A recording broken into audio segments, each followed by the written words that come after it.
நமஸ்காரம். 1000 நாமங்கள் 1000 கதைகள் 311வது திருநாமம் சிஷ்டேஷ்டாய நமக. ஆழ்வார்களுள் ஒருவரான குலசேகர பெருமாள் திருமலையப்பனிடம் சென்று, மலையப்பா, உனது கோனேரியில் வாழும் கொக்காக பிறக்கும் பாக்கியத்தை எனக்குத்தா. என்றென்றும் இந்த திருமலையிலேயே வசிக்கும் பாக்கியம்தான் அடியேனுக்கு வேண்டும் என்று வேண்டினார். மலையப்பனோ, ஆழ்வீர், நீங்கள் கேட்ட வரத்தில் ஒரு சிக்கல் உள்ளது. கொக்காக நீங்கள் கோனேரி கரையில் பிறந்தால் இறக்கை இறப்பதாலே பறந்து வேறிடம் செல்ல வாய்ப்பு உள்ளதல்லவா?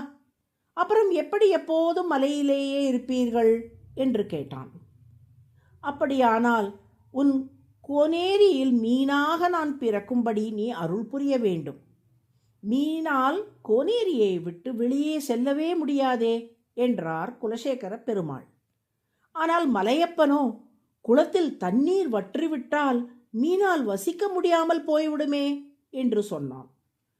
உடனே குலசேகர பெருமாள், உன் சந்நிதியில் பொன்வட்டில் பிடிக்கும் பணியாளனாக இருந்து நீ உமிழும் போதெல்லாம் உன் திருவாய் அமுதை ஏந்துபவனாக என்னை ஆக்கிவிடு என்று வேண்டினார். மலையப்பனோ, இல்லை ஆழ்வீர், மனித மனம் எந்நேரமும் மாறிக்கொண்டே இருக்கும்.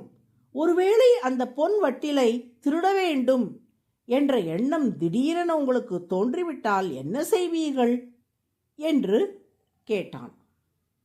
குலசேகர பெருமாள், அப்படியானால் உன் மலையில் ஒரு செண்பக மரமாக நான் நின்று விடுகிறேன் என்றார். மலையப்பன், யாரேனும் மரத்தை வெட்டி சென்று விட்டால் என்ன செய்வது என்றான். குலசேகரர், அப்படியாயின் உன் மலையில் ஒரு புதராக நான் நிற்கிறேன். யாருக்கும் பயன்படாத புதரை யாரும் வெட்டி செல்ல மாட்டார்கள் என்றார். மலையப்பன், இல்லை, அரசாங்கத்தை சேர்ந்தவர்கள் மலையை தூய்மைப்படுத்தும் போது புதர்களை வெட்டி விடுவார்களே என்றான். சற்றே யோசித்த குலசேகரர், சரி, உன் மலையில் ஒரு பாறையாக இருந்து விடுகிறேனே என்றார். மலையப்பனோ, வேறு ஊர்களில் கோவில் கட்ட இங்கிருந்து பாறைகளை பெயர்த்து செல்பவர்கள் உங்களையும் கொண்டு சென்று விட்டால் என்ன செய்வீர்கள் என்று கேட்டான்.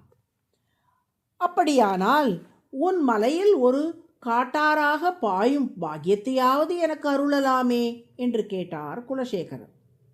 மலையப்பன், கோடை காலத்தில் காட்டாறு வற்றிவிடுமே என்றான். மீண்டும் யோசித்த குலசேகர பெருமாள், இறைவா, உன் மலைக்கு அடியார்கள் நடந்து வரும் பாதையாக நான் ஆகிவிடட்டுமா என்று கேட்டார். மலையப்பன், இன்று பெருந்திரளில் அடியார்கள் நடந்து வருவதைக் கண்டு அவர்களது பாத தூளி உங்கள் மேல் பட வேண்டும் என்ற ஆசையில் நீங்கள் பாதையாக ஆக விரும்புகிறீர்கள். ஆனால் எதிர்காலத்தில் இங்கே மக்கள் பல்வேறு வாகனங்களில் தான் வருவார்கள். எனவே பாதையாக இருப்பதில் பெரிய பயன் உங்களுக்கு இருக்காது என்றான்.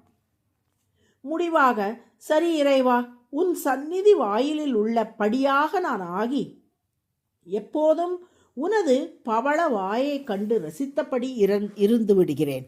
அல்லது இந்த மலையில் நான் எதுவாக இருக்க வேண்டும் என்று நீ விரும்புகிறாயோ அந்த பொருளாகவே இந்த மலையில் நான் இருந்து விடுகிறேன் என்றார் குலசேகர பெருமாள். அப்போது சிரித்த மலையப்பன், ஆழ்வீர், பொதுவாக என்னிடம் வருபவர் எல்லோரும் பொன்னும் பொருளும் வேண்டும் என்று தான் கேட்பார்கள். அத்தகைய ஆசை உங்களுக்கு உள்ளதா என்று சோதிக்கவே நீங்கள் கோரிய ஒவ்வொரு வரத்துக்கும் நான் மறுப்புரை சொல்லி வந்தேன். உங்களுக்கு பொன், பொருள் போன்றவற்றில் விருப்பமே இல்லையா என்று கேட்டான். அதற்கு ஆழ்வார், இறைவா, அன்று ஊழி காலத்தில் ஆலிலை கண்ணனாக நீ வந்து அனைத்து உலகங்களையும் உண்டாயே. அப்போது நீ ஒருவன்தான் நிலைத்து நின்றாய். உலகில் உள்ள அனைத்து பொருட்களும் பெயர், உருவம் அனைத்தையும் இழந்து உன் வயிற்றுக்குள்ளே சென்றுவிட்டன.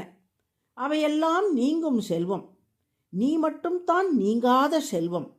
என்றும் நிலைத்திருந்து எல்லோரையும் தாங்குபவனான நீதான் எனக்கு செல்வம். மற்றவை எதையும் நான் செல்வமாக எண்ணவில்லை என்றார். அவரது கூற்றுக்கு மகிழ்ந்த திருமலையப்பன், உங்கள் விருப்பப்படி எனக்கு முன்னிருக்கும் படியாக நீங்களே இருப்பீராக என்று வரம் தந்தான். அதனால்தான் இன்றளவும் திருமலையப்பன் முன்னால் உள்ள படிக்கு குலசேகரன் படி என்றே பெயர் ஏற்பட்டு விட்டது. குலசேகர பெருமாள், மார்க்கண்டேயர் போன்ற பெரியோர்களுக்கு சிஷ்டர்கள் என்று பெயர். அந்த சிஷ்டர்கள் உலகியல் செல்வங்களை விரும்பாமல் இறைவனையே தங்களது செல்வமாக எண்ணி அவனையே விரும்புவார்கள். இஷ்ட என்றால் விரும்பப்படுபவன் என்று பொருள்.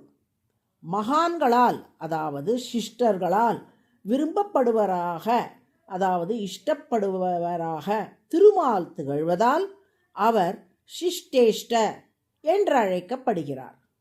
சிஷ்டேஷ்ட என்றால் மகான்களால் விரும்பப்படுபவர் என்று பொருள்.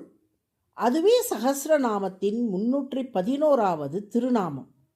சிஷ்டேஷ்டாய நம என தினமும் சொல்லி வரும் அன்பர்களுக்கு திருமாலிடத்தில் சிறந்த பக்தி உண்டாகி நாளொரு மேனியும் பொழுதொரு வண்ணமுமாக வளரும். நாராயண நாராயண.